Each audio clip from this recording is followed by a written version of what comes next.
के लक्षण लौके लागेला।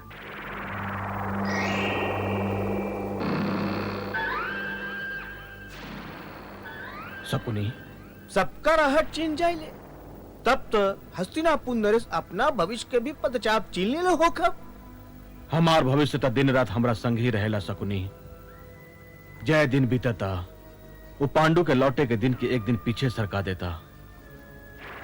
यही चिंता तो हमरों के खैले जाता जीजा महाराज। यह चिंता कि पांडु के लौटते राउर मात राज मुकुट बिना उदास लौके लागी।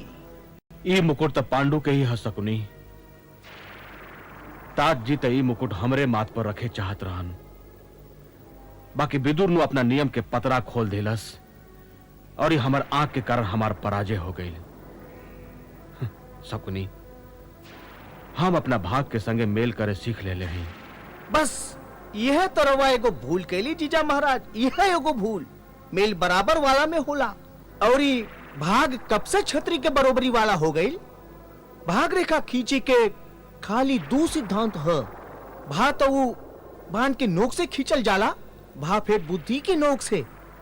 बाकी रवा तो दाव खेले बिना ही हार मान ले जीजा जी। तो हम का करे शकुनी?